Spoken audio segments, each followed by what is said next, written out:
If you're anything like me, I almost cannot go a week without my cheat meal. I look forward to my cheat meal all week, and it is sometimes the highlight of my week because I love food.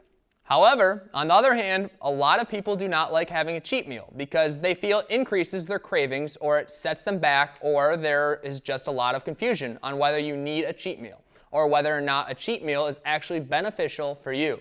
Now in this video, I'm going to explain why I think it is best for you to have one cheat meal per week. I just want to reinforce that it is one cheat meal, not one cheat day. It is a cheat meal, so I'm going to explain why a cheat meal is beneficial for multiple different reasons.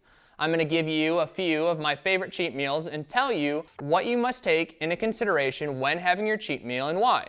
If you're watching this video, I assume you are following a moderately strict to very strict diet already. Now I'm also going to assume that you're on a pretty tough weight training regimen, whether you're looking to drop fat or build muscle. If you're not doing any training or dieting at all, cheat meals do not apply to you. A cheat meal only applies, or the way I see it, a cheat meal is only earned if you're following a strict diet and going through the intense weight training program. So what a cheat meal actually is a meal of your choice, something delicious and something you're craving, something you've been looking forward to all week that is not part of your scheduled day-to-day diet. A cheat meal is a meal on top of your original diet and is there as a reward for your hard work with both your dieting and your training. Now I really want to emphasize the fact that you need to earn your cheat meal. You do not get a cheat meal if you cheat your diet during the week, or you don't get a cheat meal if you're missing workouts or cardio sessions.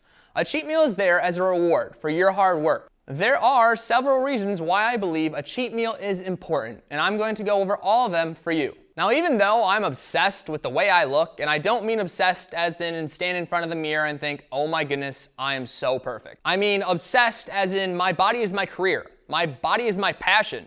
I love the process of changing my body. I love the hard work required.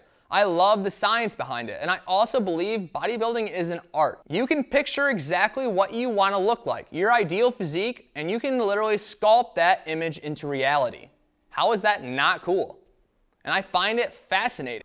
So yes, I am obsessed with my body. I believe that if you want to be the best in the world, or even compete with the best in the world, you have to be obsessed with what you do, or you won't enjoy the work ethic that comes with achieving it. However, on the other hand, I also love life. I love bad food. I love kicking it back with my girlfriend and putting on a movie and actually chilling out and eating something delicious and enjoyable. You need to learn to see food as fuel. Food is not there for you to enjoy. Food is not there to make you happy. We eat the way we do for a purpose. We eat to get in shape, and we eat to perform our best.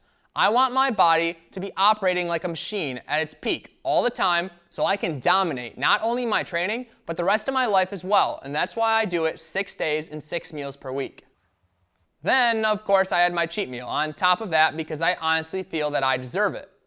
I would never expect any of my clients to eliminate bad food from their life altogether. Life is all about being happy, and life is all about enjoying the good things, but enjoying them in moderation.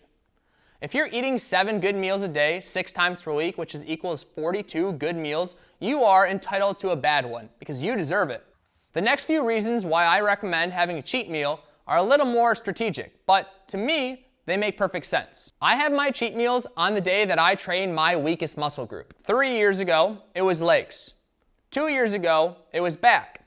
1 year ago, it was abs. And now I have my cheat meal on the day I train arms, purely because I want bigger arms. Now there's science behind this as well. If you have seen my video, Protein, Carbs, and Fats, you'll hear me say that when you consume sugary carbohydrates or high glycemic index carbohydrates, it spikes the insulin hormone in your body, which opens all your muscle cells and shuttles nutrients into those muscles. So by having your cheat meal on the day you train, your weakest muscle group releases a lot more insulin on that particular day, which means more nutrients are going to be absorbed, which is going to lead to more growth. Over weeks and months of you consuming your cheat meal on the day you are training your weakest muscle group, you are actually going to help grow that muscle a lot faster, because insulin is one of the most anabolic hormones in the body. Now, saying this leads me onto something else, which is actually very important when it comes to having your cheat meal as well.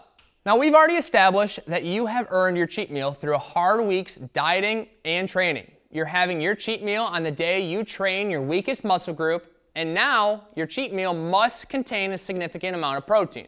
If you're having just carbs and fats for your cheat meal like a donut or ice cream, it's going to have no positive benefits on your body. So what is the point?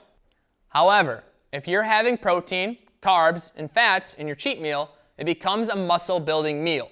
You must have a good amount of protein in your cheat meal.